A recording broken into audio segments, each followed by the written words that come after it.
Okay, in this very last video, we are going to talk about the fourth type of tissue, which is nervous tissue. Now, we've already talked about epithelium, we've talked about connective tissue, we talked about muscle. The last type is nervous tissue. When we talk about the neural system, there are two types of cells that make up the neural system. There is one type that's called the neuron, and there's another type called neuroglial cells or neuroglial cells. There are two types of cells that make up the nervous system, the neuron and the neuroglial cell. We're going to focus a little bit on the neuron. The neuron has three main parts: the dendrites, the cell body or the soma, and then the axon. If you look at your fingers, your palm, and your forearm, that would be equivalent to a neuron. Your fingers being the dendrites, the palm of your hand being the cell body, and then your forearm being the axon. Dendra, from the Greek dendrites, dendra means tree or branches, and really these just look like branches of a tree, don't they? So dendrites are bringing in information into the soma or the cell body to process. And then the information, after it's processed, exits at this specific part called the axon hillock, but it's going to exit and move down this way down the axon. Okay? So information comes into the cell body through the dendrites and then away through the axon. The way you can remember it is A for away, sends the messages away from the neuron, from the cell body. Now notice the axon has these cells going around it. These cells going around it happen to be a type of neuroglial cell. There's many types. One of them is called a Schwann cell, a Schwann cell. And what a Schwann cell does is it lays down myelin. This is cholesterol and fat. It's basically an insulator. It insulates and protects and speeds up the conduction of these impulses going from the cell body all the way down the axon to the very end of the axon where we have an axon terminal.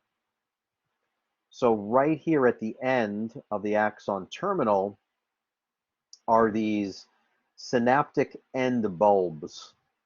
And these synaptic end bulbs all the way at the end are going to store and house a type of protein called neurotransmitters.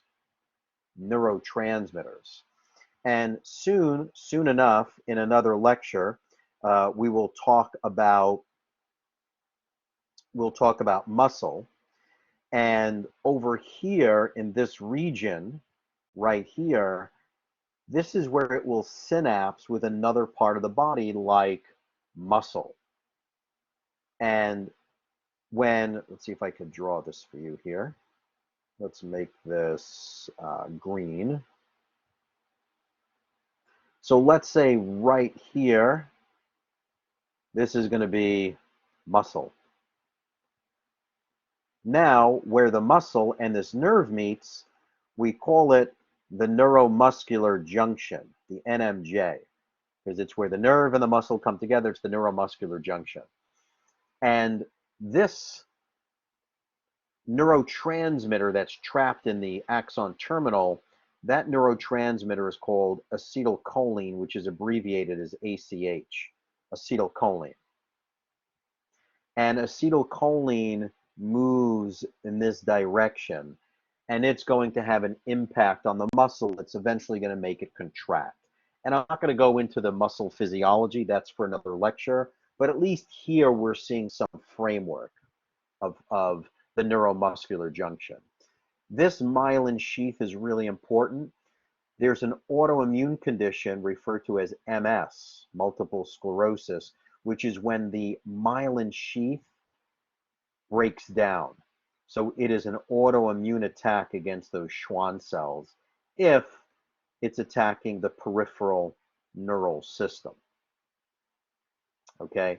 In the central neural system, meaning the brain and the spinal cord, we have another type of neuroglial cell called an oligodendrocyte. Oligodendrocyte.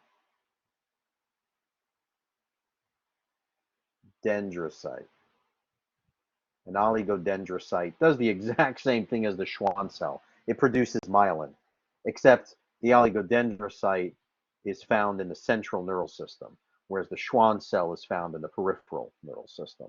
Central neural system is brain and spinal cord. The peripheral neural system is everything other than the brain and the spinal cord. Okay, so those are the main parts of the neuron. Dendrites, soma cell body, the axon, and then at the end, the axon terminal. The myelin sheath is just that cholesterol type of fatty substance that protects the axon. It acts as an insulator. And when there's an autoimmune condition in which the body is breaking down or destroying Schwann cells, or the oligodendrocyte, and the myelin breaks down, we call it multiple sclerosis. Typically, the first symptoms of MS show up in the eyes, smallest muscles of the body, those eye muscles get affected, and then the person gets these visual type of disturbances. Then it can affect the arms and the legs, usually the legs first. Okay, when we come back, we'll go through a review of all four types of tissue.